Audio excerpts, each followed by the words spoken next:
Today we begin a new unit on history. Originally I had envisioned to do my history units in about 3 lessons.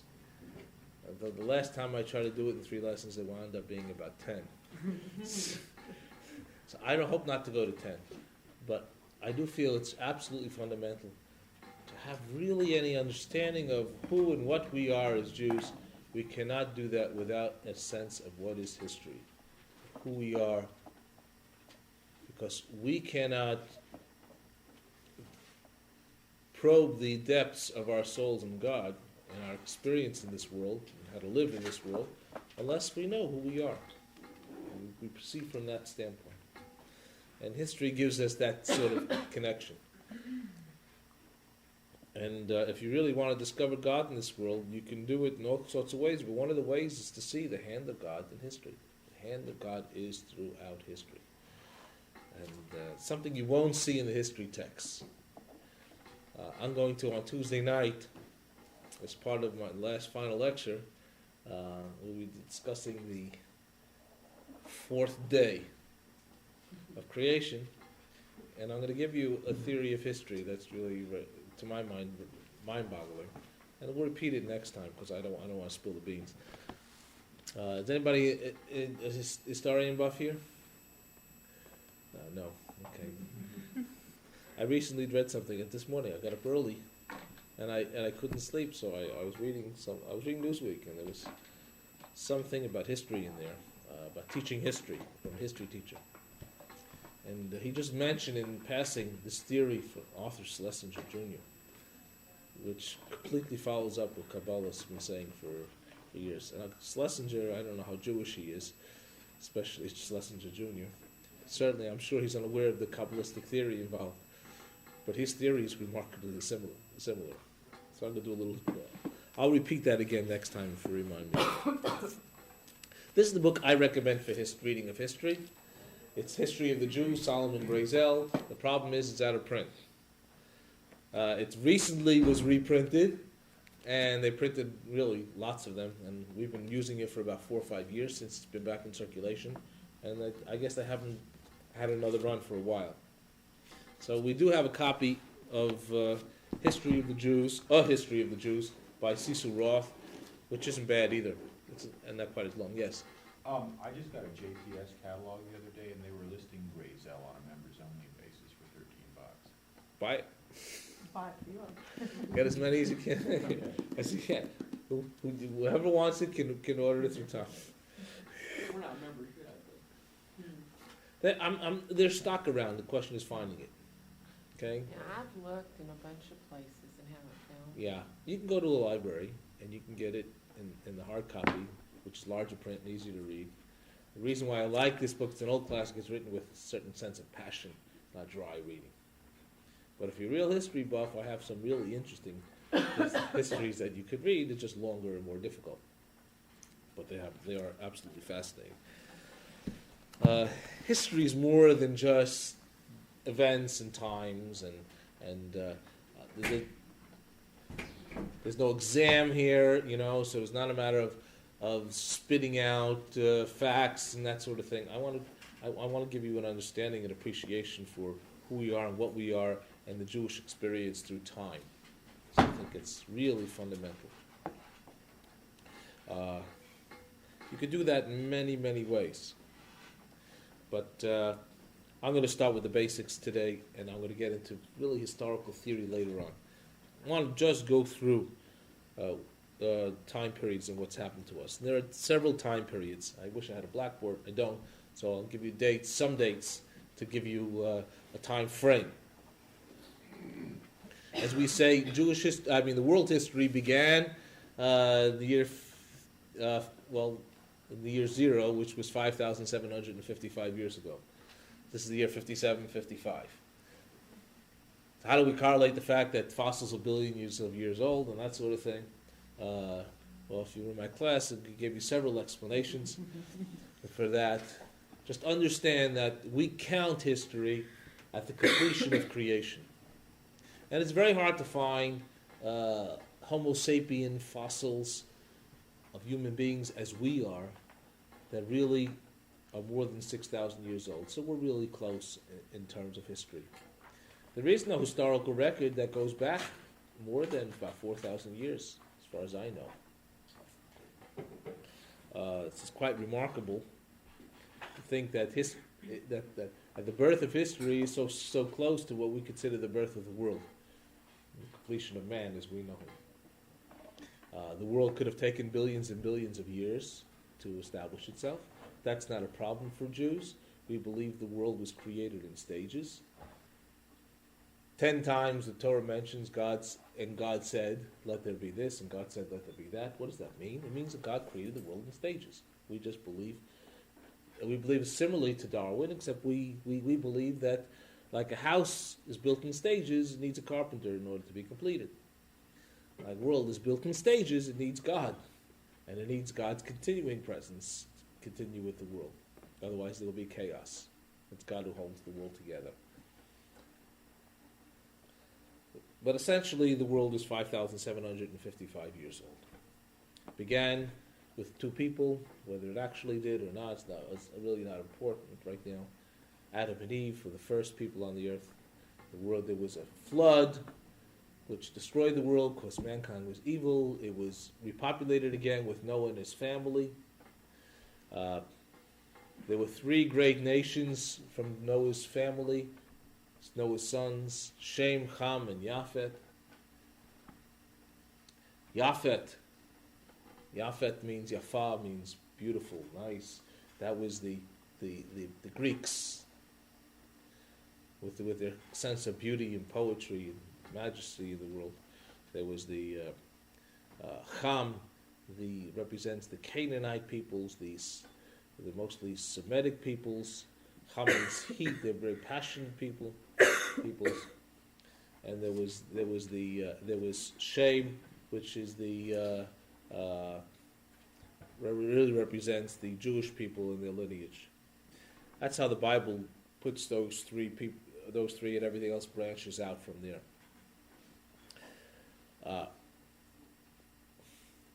There's only speculation as to exactly what happened in that time period between Noah and Abraham, because there's very little that's written. We have some historical things that we can correlate to that time period, but very, very little. The important thing to remember is Abraham comes up on the scene about 1800 BCE. That's the important thing. I'm not going to give you too many dates throughout history. I'll just give you a few. And there will be two primary dates, which we'll get to another time, that you must remember, only two. I think 18 is a good start, 1800 BCE. Abraham comes up on the scene. He is different. He lives in a pagan society, and he doesn't want to accept the pagan ways. And he's the father of monotheism.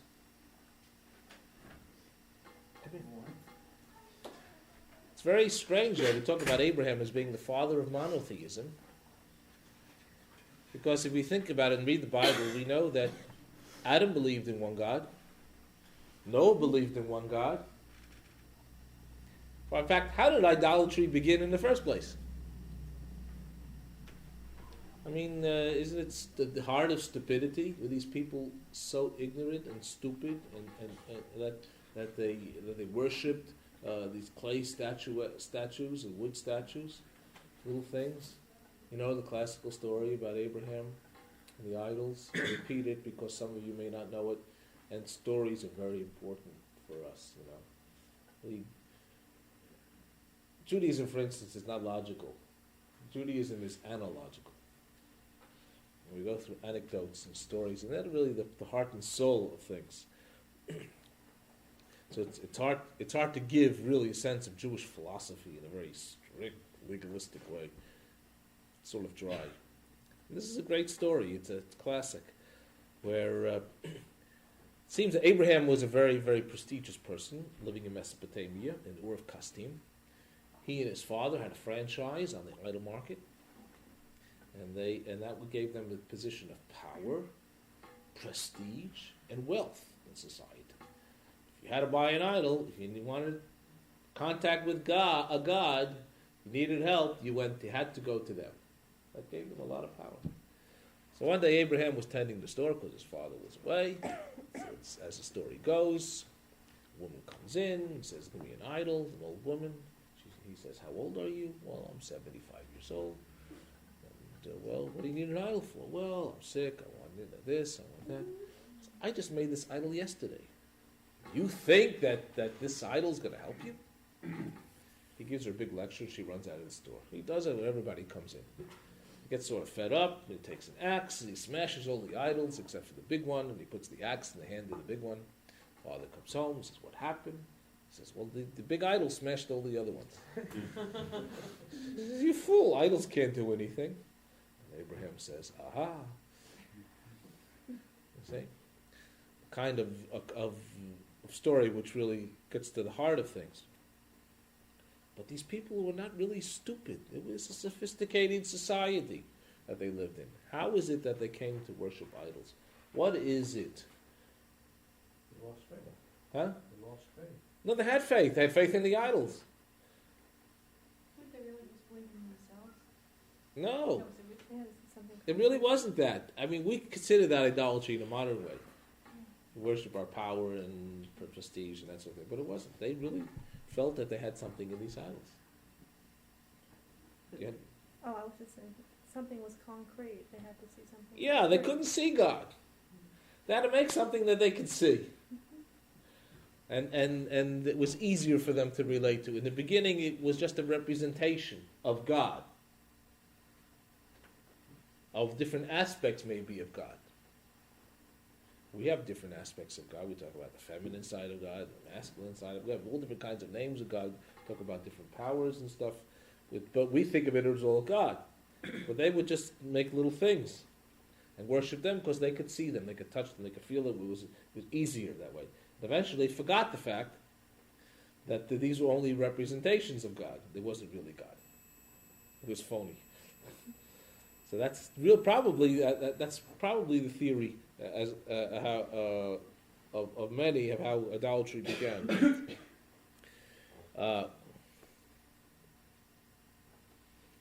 But idolatry is a fraud, and it can lead to a great deal of misconceptions and abuse. And it did in that society. Abraham had to go. The Bible says, and everybody knows this, God came to Abraham and says, Lech lecha, get up and go to the land that I will show you. And everybody says, how could he do it? How old was Abraham when he went on his new career? We just read it in the Torah a few weeks ago. He was 75 years old. Imagine beginning a new career, leaving the family, prestige, wealth, power, all that behind you. And you're pursuing a star, a dream, you know? You don't know where you're going. He takes his wife and his nephew Lot, and that's it. Runs away. How can he do it? He did it because he had that inner faith, that inner feeling. Come in.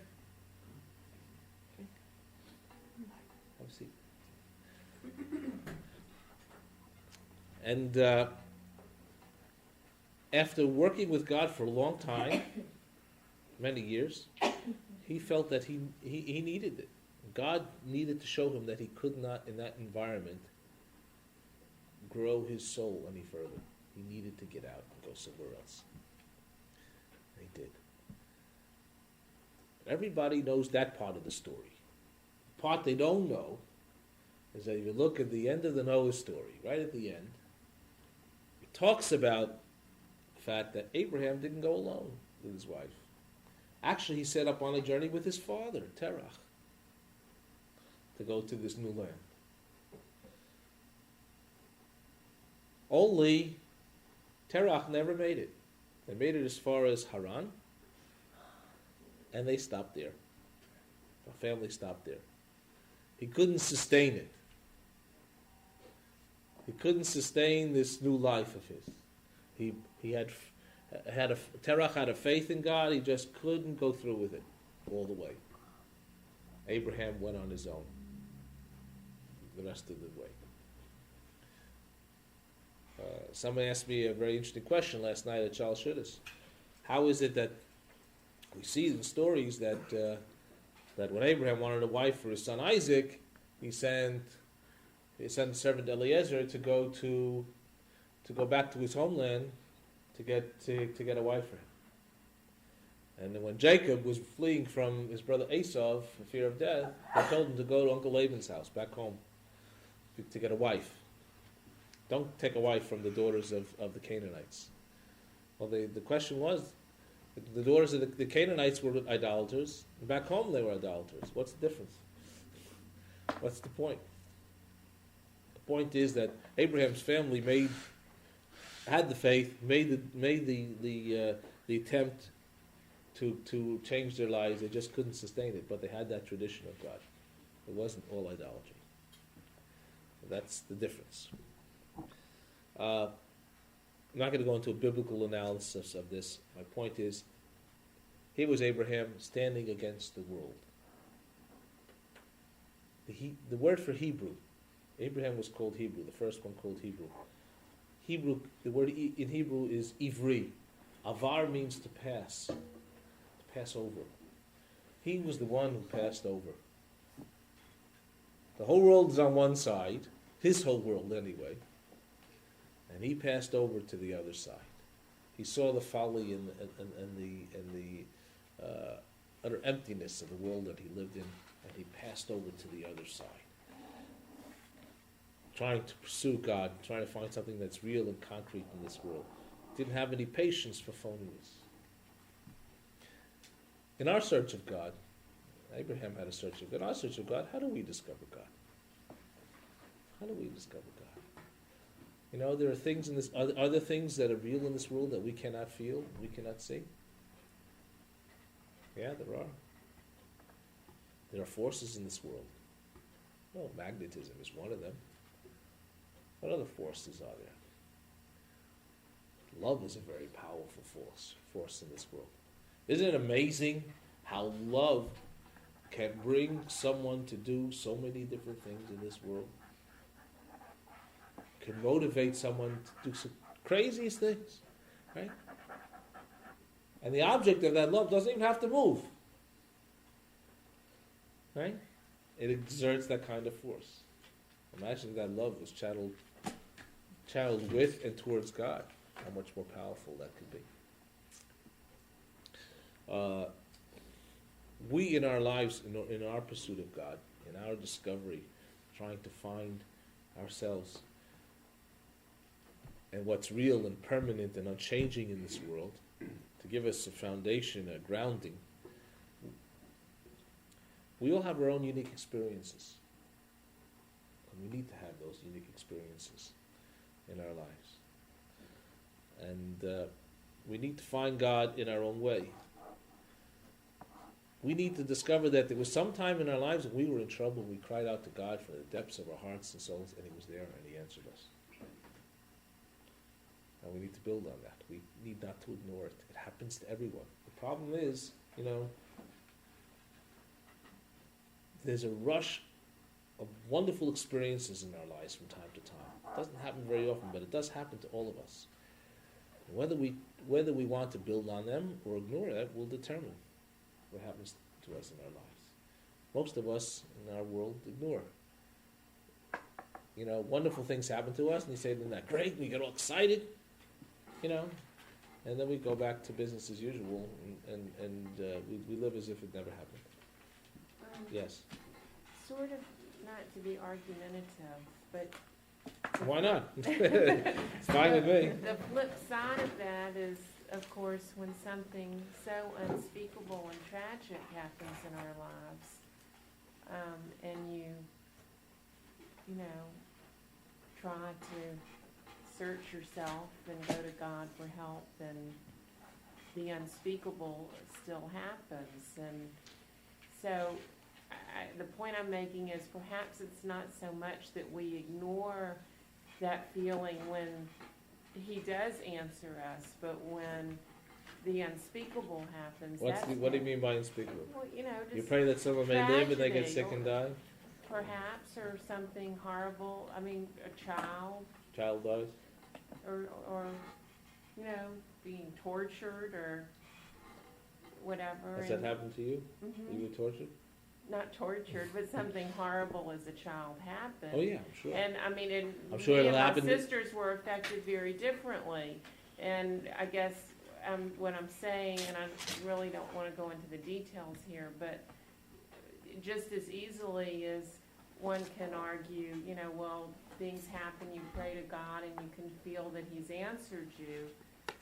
It's very difficult too when it's hard to explain, you know, these other things. And I know you've addressed this in some of your sermons, but it's still a question to ponder that I ponder. Oh, it's as deep as the ocean. Why do the righteous suffer and the wicked prosper in this world? How do we understand that? You know, it's very hard. Moses was confronted by God on Mount Sinai after the sin of the golden calf, and Moses pleaded with God. God wanted to destroy the Jewish people for what they did, and he said, I'll start a new people with you, Moses. And Moses said, you can't do that. And he presented compelling arguments to convince Moses that this is what was not right, this is not the way he should go. And for instance, he said, Moses said, if God, if you will destroy the Jewish people, everyone will say that you weren't powerful enough to redeem them. He brought them into the desert to kill them because he just couldn't help them. I mean, Moses went on and on, bringing compelling arguments, and God was really favorably impressed with Moses. And Moses felt that he had a chance really to ask God a question that been bugging him his whole life and he could never deal with. So he says, please God, show me your glory. Hareini na kavodecha. Show me your glory. Well, you know, people who read the Bible superficially think that Moses wanted to see God. Well, we know you can't see God, and Moses knew that too. Actually, what was troubling Moses? Moses, in fact, said to God, you know, God, I really have a hard time with your management of the universe. I see how children can suffer, how the righteous can suffer, how the wicked can prosper. I don't understand.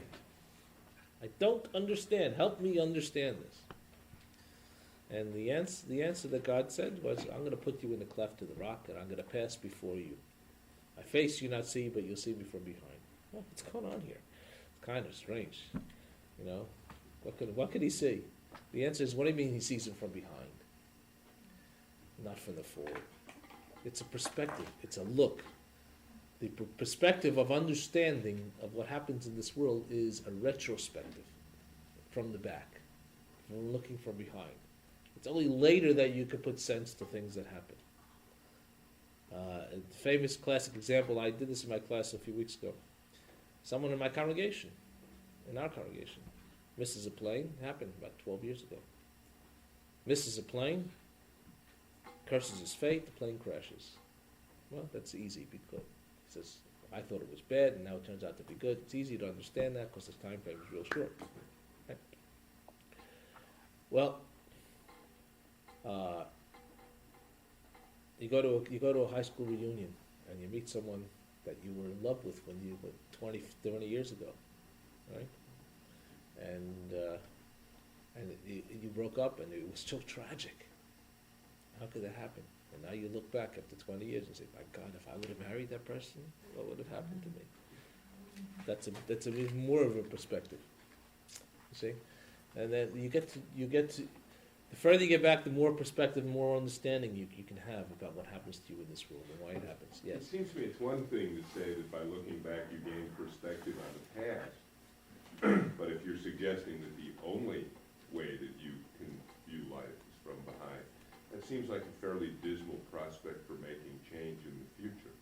You're suggesting that we have very little control, that we have very little ability to shape in an intelligent way the events that are going to take place. We have only to look back. I mean, fine, the past shapes what we do in the future to some extent, but it seems to me that suggests a very sort of dismal approach to controlling events of our life. I didn't mean to say that. I'm glad you asked that. I didn't hear that one. My point is that Evil for a Jew is defined as a not yet understood good. Okay? And the bad things that happen to us in our life can happen two ways, essentially. It can happen because we need to face those kinds of challenges in our lives in order to grow a soul, and that's, after all, why we are here. So we will have certain challenges that will confront us in our lives in order that we have the opportunity for our souls to grow. The other reason why difficulties and tragedies can happen in life is because we screw up.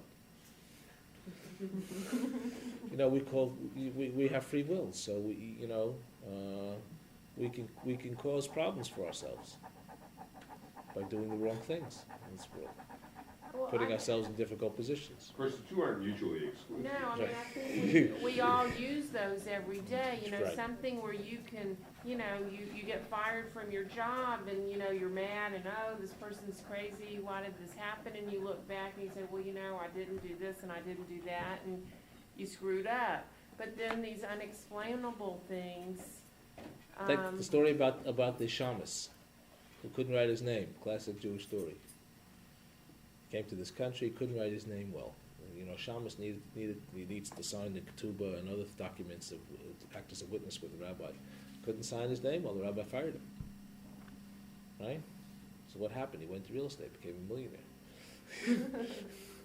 Thought it was tragic. Couldn't sign his name. How did you become a millionaire? Couldn't sign my name. In Hebrew.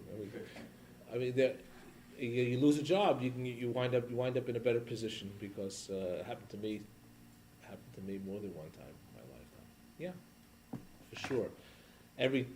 Everything in life could be a learning experience. Yes, the thing is, it's very hard to understand the tragic dimensions of life sometimes. But if you understand that it's not that you're being punished for what you're doing in this world so much, as that you have the opportunity always to rise through these challenges and to grow a soul. Yes. Well, this is probably silly, but the evil is a not yet understood good. Right. What's a good? Just a good?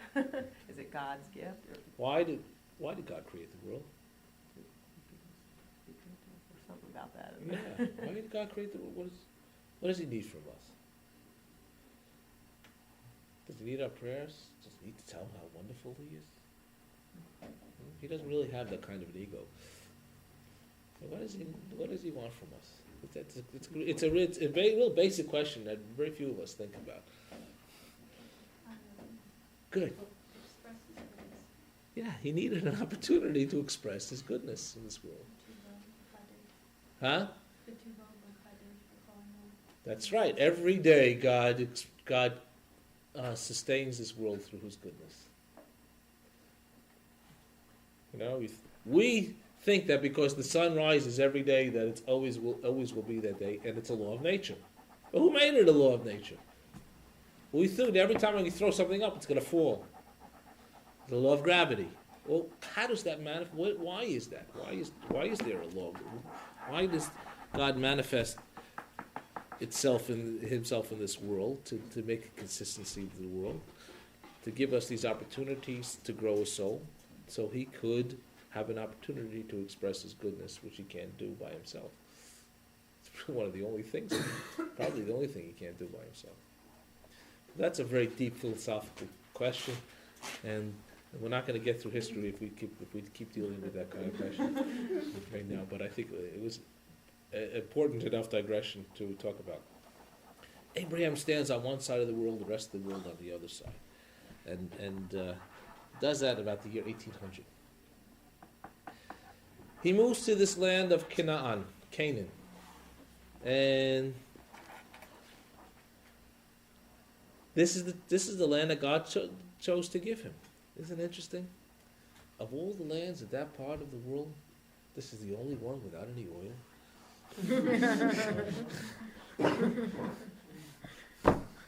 There's got to be a reason for it. God didn't make a mistake. I don't think. Something about that land. Anyway, Abraham grows a family. Isn't it interesting? In the read through the Bible, And you see the families, the Bible, the first book of the Bible, Genesis, is really a story of families and the problems that they have. And the Bible doesn't really try to hide their problems. They have marital difficulties, husbands and wife not getting along, and not listening to each other, and the tragic dimensions of favoritism with children. And Bible doesn't hide it, but it shows that how our patriarchs grew through these experiences. And they all had trouble with their kids. And Abraham had trouble because he had a son Ishmael, who is Hagar's son. He married Sarah, but Sarah couldn't conceive, so she gave him her handmaiden. And the history in the history of the world at that particular time was customary to do that sort of thing, and the child will be born on her knee as it comes out, signifying it's her kid, right? But the kid was troubled, and so she threw him out. She threw out Ishmael and the mother, and when she had her own child, Isaac, because he was Hagar, her handmaiden, was an Egyptian princess, and brought idolatry into the home, or some sort of practices that really weren't liked by Sarah. And so she went to Abraham and she said, "Get rid of him." And God was called upon by Abraham and said, "I don't know what to do. I mean, he's my first son. Was my only son for a while. I love him. How can I? I didn't want to get to take Hagar in the first place and have a son, but I do. I love him. How can I get rid of him?" And God gives Abraham the best piece of marital advice that you could ever have. Everything that your wife Sarah tells you, you listen to her voice. He says, "Don't worry, I'll take care of Hagar, and Ishmael will be a great nation someday." Okay. Again, the same theme happens with Rebecca. She has trouble conceiving. It was Isaac's wife. They prayed to God, and they conceived again. They have twins, Jacob and Esau, and the twins fight, and there's difficulty there. My point is, the Bible doesn't seek to hide that. And Jacob runs away from Esau after he stole his father's blessing. I'm not going to get into the history of the Bible itself there, the stories. You can read it. It's very interesting reading. Take the book of Genesis, read through the entire book and through half the book of Exodus. It's fascinating reading. Absolutely fascinating reading. You can read it again and again. I read it every year, at least once, and I never get tired of it. Yes? Quick question. What was the significance of the barren, Yeah. So here we have a situation where Jacob has two wives now, Rachel and Leah. He loves Rachel. But he wakes up in the morning, he finds Leah in the bed. Okay. Because Laban, his father-in-law, tricked him. He substituted Leah, and with all the veils, he didn't know till the next day. And then he married Rachel also, and he had his two wives. And Leah keeps having children, but Rachel can't. She's barren. And he prays him. What's the problem there? It's a recurring thing. Sarah was 90 years old before she had Isaac. Hey, and that's kind of old. Even if you want to count differently the years, I don't care how you count it, it's old. Well, count it half, it's 45, still. Too old. Think about one. I'm not 45 yet. You think how old people were when they died, the average age at that time in the world. 45, that's pretty old then. Today it's really young. Real young. It's younger and younger. As we get older, no. But it talks about these people being 120 and 145. Yeah. I mean, that to us seems old. I'm doing a funeral today for a woman 104. It's possible, How come Rachel, didn't she die at 45? Yeah, young. Anyway, so there's that recurring theme of barrenness. And I don't know why they were barren, but maybe it was an opportunity for them to really just cry out to God from the bottom of their hearts and to learn how to pray and to be close to God that way. And eventually she was rewarded with a child. And then, and when you have a child after so many years of being barren and praying, it becomes that more meaningful. Especially the patriarchs, they were to be the leaders of the Jewish people. Their lives had to be their lives were very special, and they would give them more a sense of being special by the difficulty of childbearing. All right, so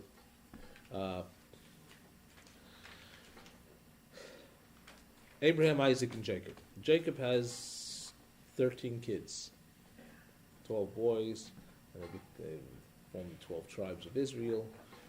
Joseph gets sold into slavery because if you read the stories, we're going to start reading them next week, about Joseph.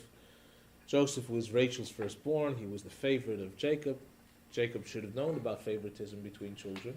Why? Because Jacob's father loved his brother and Jacob's mother loved him, and they fought. I mean, it's ridiculous. He should have known something, but sometimes you never learn. Sometimes you have to keep repeating the problems of your own childhood until enough generations pass and you get it. The question I ask is, why are we called the children of Israel? Israel was the name given to Jacob. We're not called the children of Abraham or the children of Isaac. Well, if you look at the story, analyze it, you see what happened. Jacob was the overseer. His father gave him a coat of many colors, and he went down to spy on his brothers, and they got annoyed at him, and they sold him into slavery, and he went into Egypt. Did I say? I'm sorry, Joseph. Joseph, and he went down to Egypt, and wherever he went, he was successful. He was sold into slavery to Potiphar. He became the head of his household. Potiphar's wife made a pass at him, and he resisted. And the rabbis call him tzaddik. Actually, Torah refers to him as tzaddik, righteous. I can resist, sort of thing. He's young, his hormones were surging, and his beautiful woman was all over him. And probably his master since he was in the house of Pharaoh, was probably sterilized, so he wouldn't interfere, or became a eunuch or whatever, so he wouldn't interfere with Pharaoh's wives. Nevertheless, he resisted her attentions. She accused him of raping her, and he was thrown into prison. In prison, he rises to become head of the prisoners, right? And then he successfully interprets the dreams of Pharaoh's butler and Pharaoh's baker. The baker is killed, and the butler is returned to Pharaoh's service. Tells the butler, when you go back to Pharaoh, don't forget me. But he did. Until Pharaoh himself had a situation where he had dreams, and he couldn't interpret his dreams properly, and nothing satisfied him. And so the butler remembered Joseph, and he said, let's bring the Hebrew out, maybe he'll interpret the dreams properly. Many of the sages want to say that the interpretation given to the dreams of Pharaoh by Joseph were the same as the Egyptian magicians and masters, except Joseph gave a solution that was different. What were the dreams? The 7 fat cows, 7 skinny cows. The 7 skinny cows ate the 7 fat cows. And Joseph said there would be seven fat cows mean there were 7 good years, 7 skinny cows mean 7 years of famine. So during the good years, he said, save the extra, so you'll have what to eat in the 7 lean years, right? And he said, I recommend to you, Pharaoh, that you get somebody real smart to run this collection for you. So Pharaoh turns around to him and he says, you know what? You seem like a bright kid. You'll be in charge. I mean, that's probably a simplification of it, but he became prime minister of all of Egypt. Very, very, very high power. Second most powerful man in the world. Famine reaches to Canaan. The brothers come down for food. Joseph recognizes them, They don't recognize Joseph because like 20 years have passed or so, and he decides to see if they've really changed. So he sets up situations for them with Benjamin, the brother. He makes them go back and get Benjamin, who's his brother, and the father doesn't want him to go, but they need food, so they force him in, and finally he reveals himself to his brothers, and his brothers are frightened. They think he's going to kill them, and he says, "Don't worry about it. I'm not going to kill you. It's God who caused all this to happen, so I can be here to save your lives."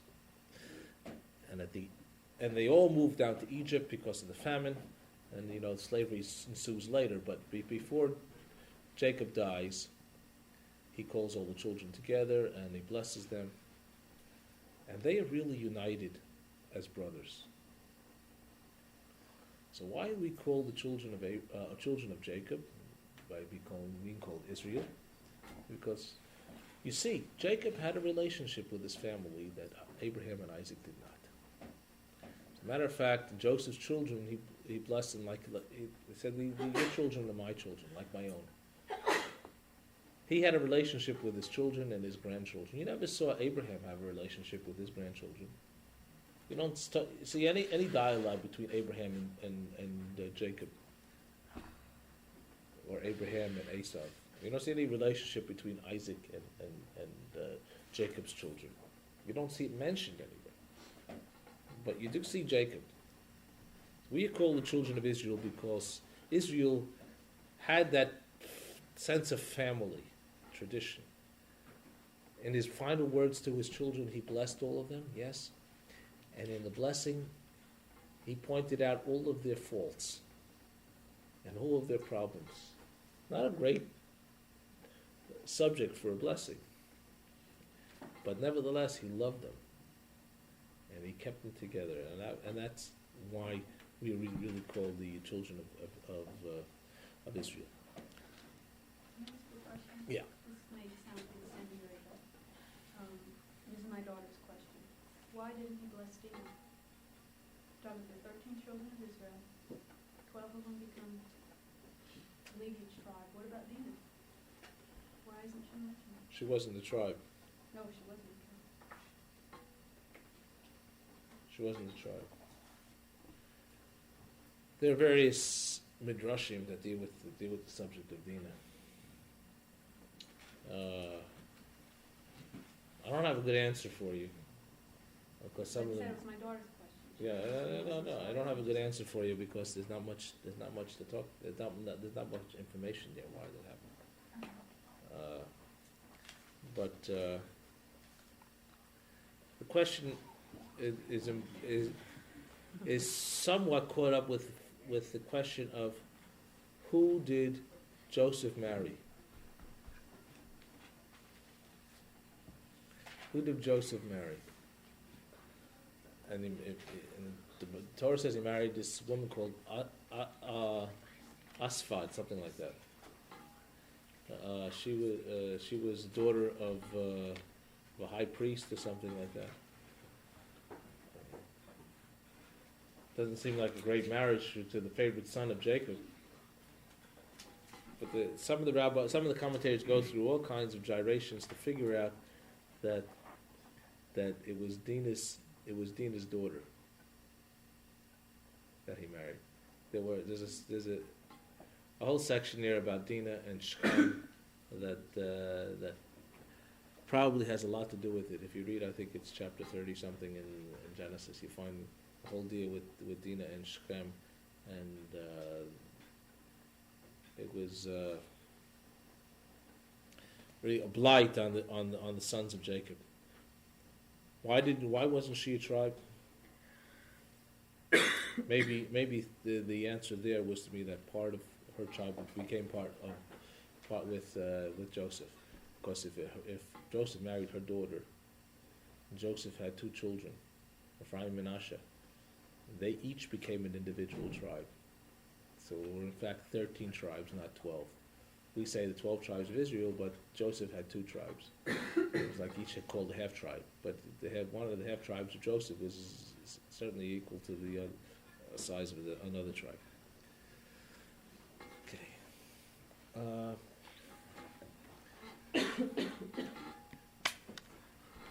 think about time turnover. Could someone, This is Right. Ephraim and Manasseh. right, Is that because, I was once told that that was because Jacob accepted them as his own children. That's because right. he loved Joseph so much. that's right.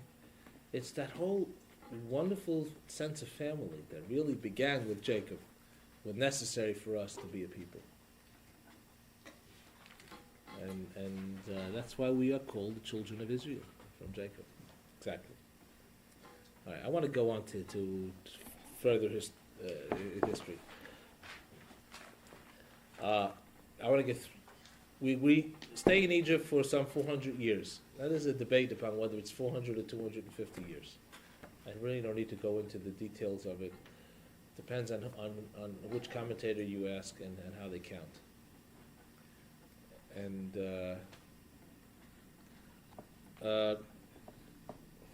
nevertheless, if Abraham was 1800 BCE, Moses was about 1250 or 1300 BCE. Maybe we can close that one too. And children of Israel come out of Egypt. They spend 40 years in the desert. They wind up in the land of Canaan. Why did they need to spend 40 years in the desert? They weren't really ready. They were slaves. After being slaves for hundreds of years, they really weren't ready to be an independent people. They needed the toughness, the rigors of the desert to forge them into a people.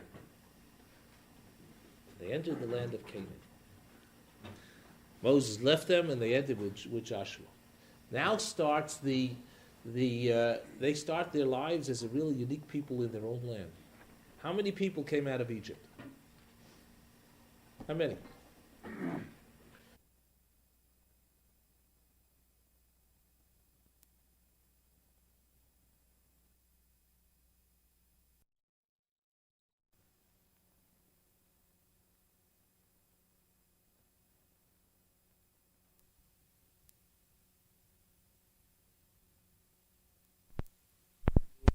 Over 600,000 men of fighting age. Well, how many people do you think that means? Well, the women, children, elderly. We estimate somewhere between 2 and 3 million people. Not insignificant. 2 and 3 million people. How many people came down to Egypt with Father Jacob and Joseph? 70 souls. Well, from 70 to 2 or 3 million. That's pretty good. Why was it necessary to be enslaved in order to achieve that? You know, sometimes we experience difficulties, as I said before, not only because we did something wrong. God told Abraham that your children will be enslaved in a land that is not their own, and they shall serve them for 400 years. Well, they didn't do anything wrong to be enslaved like that. Why was it necessary? In fact, it was necessary. Sometimes tragedies happen to us. It was necessary because probably, unless we were enslaved, we probably never would have grown that quickly. When you're slaves, there's not a lot of entertainment in this world. Right? They didn't have much else to do.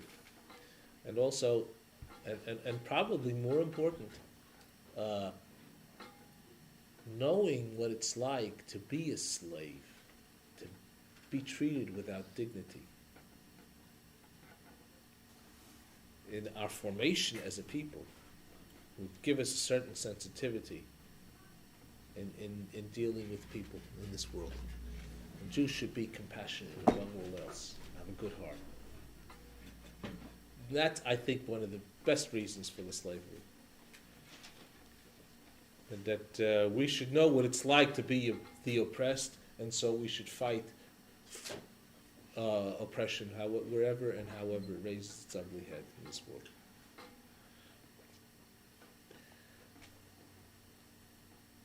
So we are a people going, but 12 loose tribes, or 13, depends on how you want to say it. We're in the land of Canaan now, after Moses, and they have a hard time. They're ruled by judges. If you look through the book of Judges, it's fascinating reading.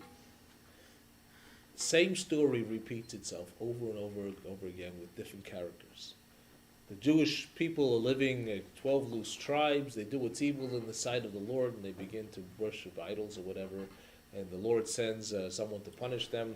You know, the king of one of the peoples will come and will oppress them for a certain amount of years. The people will then cry out to God and ask to be saved and help, and God will save them, and He'll come to their rescue. And because they repented, and He'll send a savior, whether it will be Samson, you know, powerful Samson, or Gideon, or whatever the characters there. Could be a woman, Devorah, and it was a prophet and a judge. And then the people lived happily ever after again until they sinned again, and then they were oppressed again, and then God sent them another savior again and again. The lesson of the book of Judges is that the Jews never learn. We keep doing the same thing over and over again. There was a time that we did learn, and that happened after the destruction of the first temple. But I'm not going to get to that today, or I just might get close to it. The Bible says that the Jews ideally should not have kings, but if they're going to come and you're going to feel necessary to have a king has to have certain restrictions. A king can't have too many wives. King can't have too much money. King can't have too many horses, which means power, personal army, that sort of thing. King has to write a Torah. Every king has to write his own Torah, a whole Torah, and take it with him all the time. If he goes to battle or whatever. Has to have this understanding that he's not the ultimate authority, it's God. Well, this is quite remarkable in the history of the world, where a king was not an ultimate authority. First king of Israel was King Saul. He didn't last very long. He sinned against God because God told him to destroy the Amalekite peoples, and he didn't listen to God. David took over. David became really the ruler of Israel that will, through his progeny, that will continue, and eventually, when the Messiah comes, will be from the house of David. David, Daled Vav. David comes. David, I think, is. Oh yeah, here it is. Adam, the first man. Adam, Aleph, Daled, Mem. Sages Kabbalah said Aleph is for Adam, Daled is for David, and the Mem is for Mashiach. They'll be the same soul. They'll just come back again. Messiah is going to come from the house of David. So this Messiah will have 3 souls? No, same soul. Reincarnation. Okay.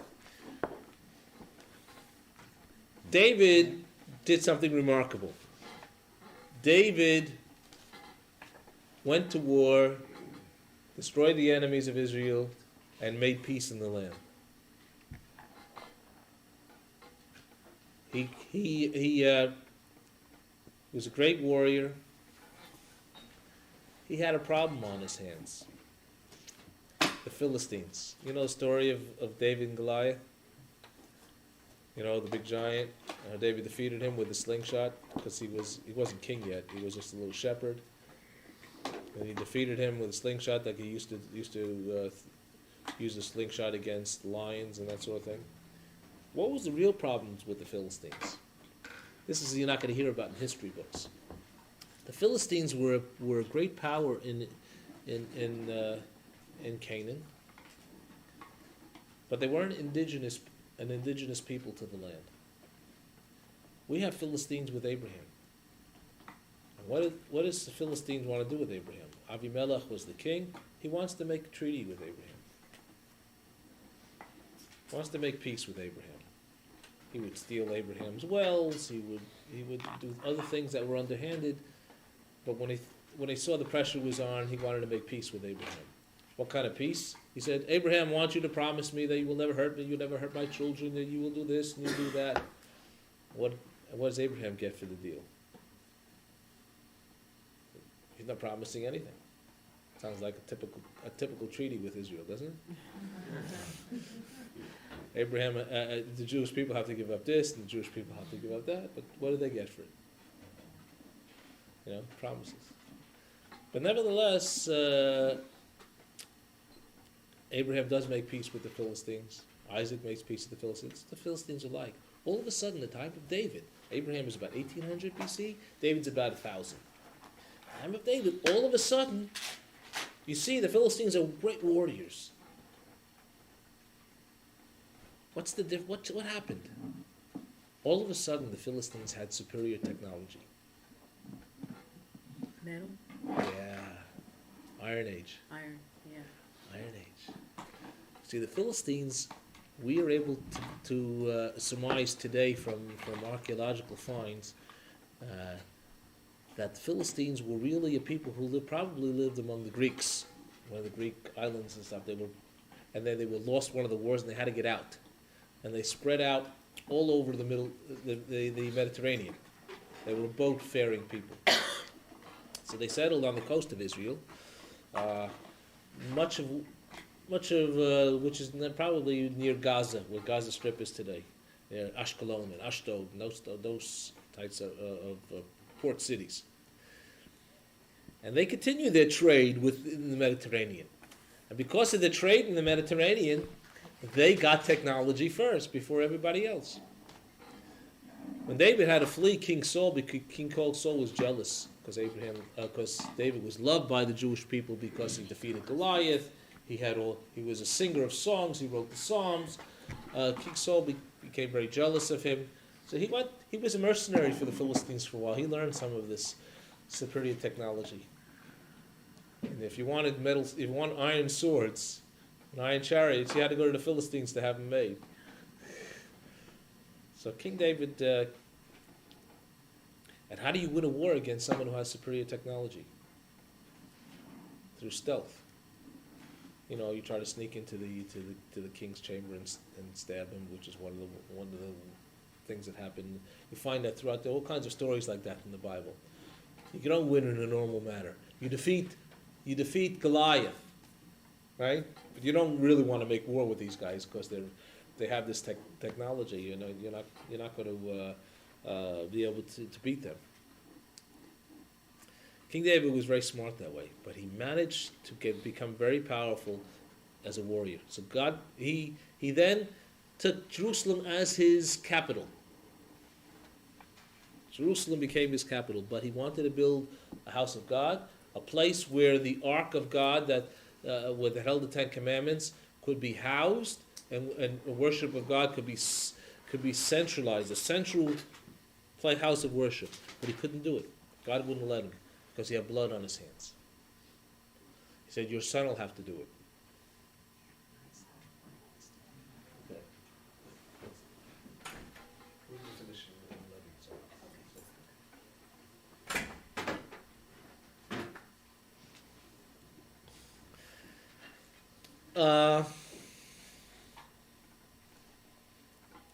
Now this is important to understand.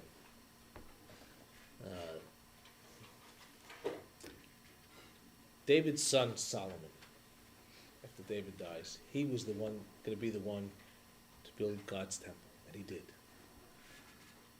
And he took the peace of David that he made through war, and he enforced it and reinforced it through peace. How did he do that? He married all the daughters of all the kings that he could find, until he had 1,000 wives. The Torah says a king's not only supposed to have 18 wives. So he really violated that. It was a sin. How could he have 1,000 wives? I mean, just 365 days a year. I mean, how long? The answer is that these really weren't his wives. I mean, he married them in order to get peace with the peoples around him, but they weren't really serious in marriage. It's not that he serviced 1,000 wives. Service. However you want to say it. What was his name? That basketball star who wrote that book. Will Chamberlain. He talked about a couple of thousand or more or something.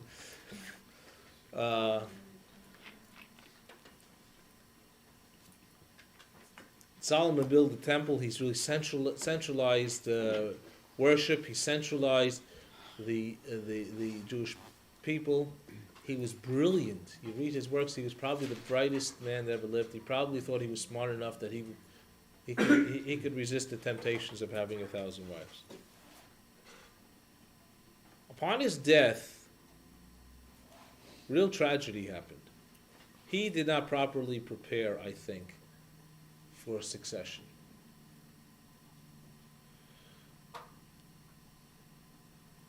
His son became king.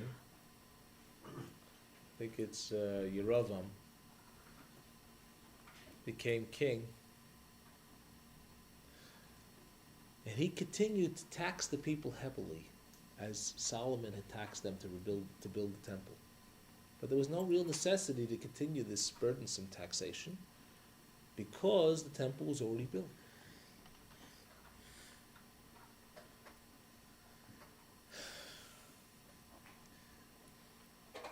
Now understand, Jerusalem is really in the area of the tribe of Judah in Israel, southern part of the whole Israel. And Benjamin is close near there also. Everything north of there, people were jealous of the tribe of Judah that had the temple. The temple meant that every holiday, Passover, Shavuot, Sukkot, people had to come to Israel to bring the sacrifices, and whatever happened, you had to come to Jerusalem for worship or whatever. Jerusalem was getting all the economic benefits of the peoplehood here. What do we talk about? You bring the Olympics to Atlanta, and you spend a couple of $1 billion here. It really helps the economy, right? So you come to Jerusalem and you spend everybody's coming at one time, at least once a year, and they're spending all this money there. And look what's happening to Judea. Well, the north was a little jealous of that, and they still had this heavy taxation. So they revolted and started their own kingdom. The kingdom split, and this is fundamental. And there became the kingdom of Israel in the north, and the kingdom of Judea in the south. What was this one? Judea. This is real fundamental. Why do I say it's fundamental? Because what happened to the kingdom of Israel in the north is tragic in that it was lost. That's why we're all called Jews, because we're from Judea, we're from the tribe of Judah. How did the northern kingdom lose out? First of all, since they didn't have the temple, and they began their own kinds of worship, and a lot of it became idolatry with some of the kings and queens that they had there. You see a lot of the prophets just pleading with the northern kingdom, like Amos was one of the famous ones, Isaiah, pleading with them not to forget God, not to abandon God, but they continued to do. They were warned. And it happened politically, where there was this great power in the world that was arising called Assyria. Good part of Iraq today. Assyria. No. And there was Syria also. If you understand the position of Israel in the world, it was really strategic. in its location. Israel was the bridge between Europe, the Orient, and Africa. It was all the important routes for the caravans and trade and land. Everything came through Israel. Israel was very strategically important. Everybody fought over it. And this is going, that fact will show for the next 1,000 years or so the problems that came to Israel because of it. Essentially what happened was alliances were formed.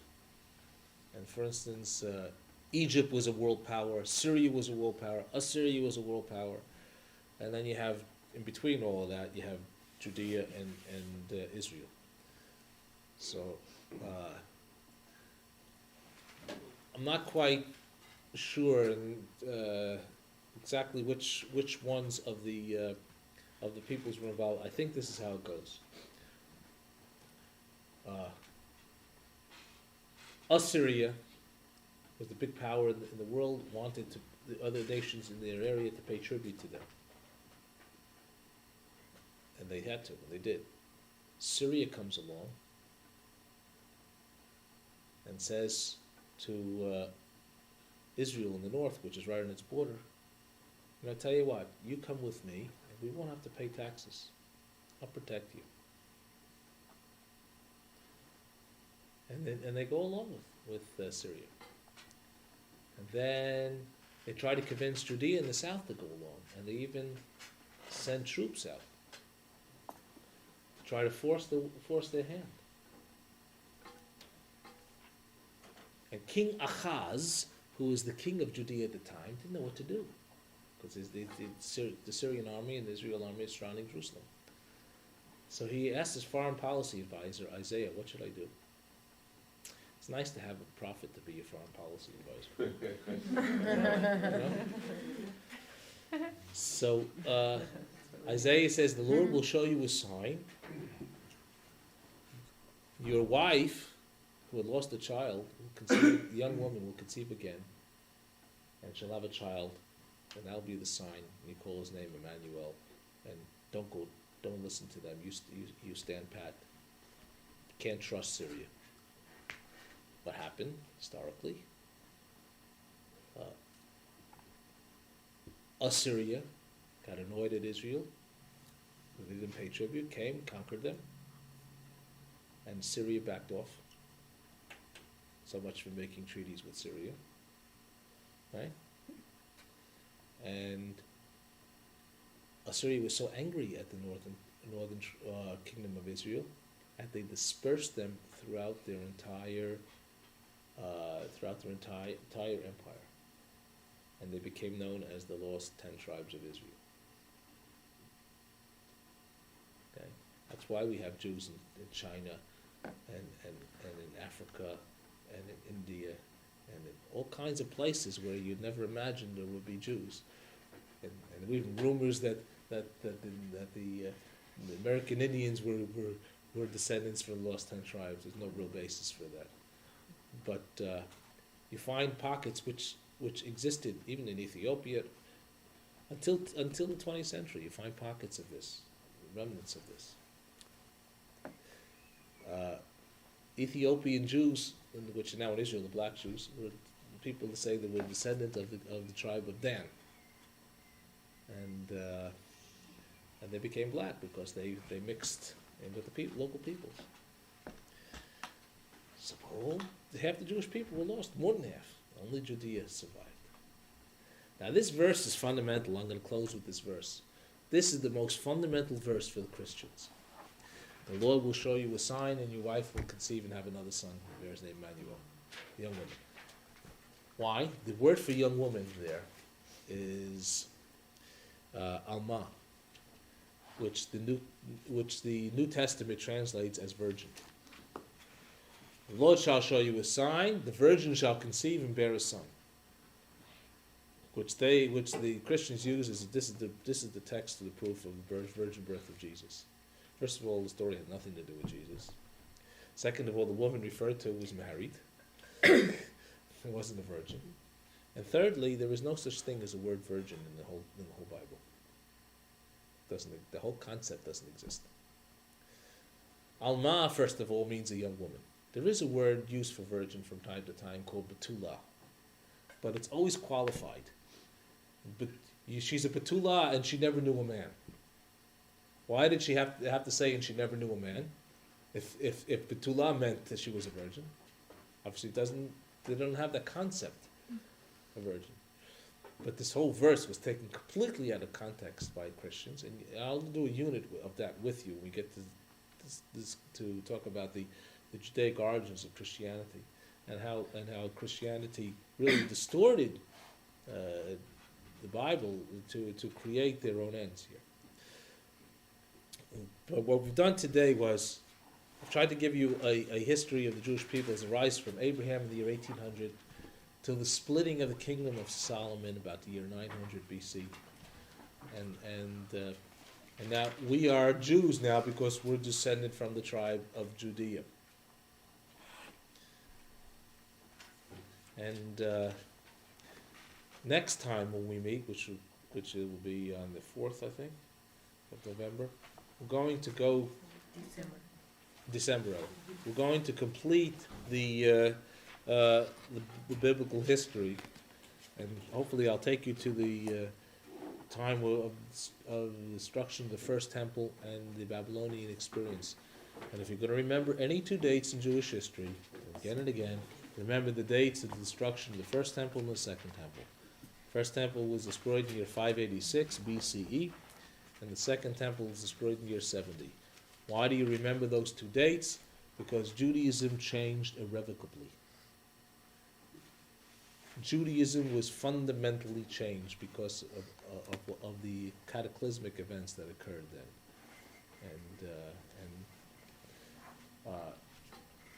and created the Judaism that we know. Now,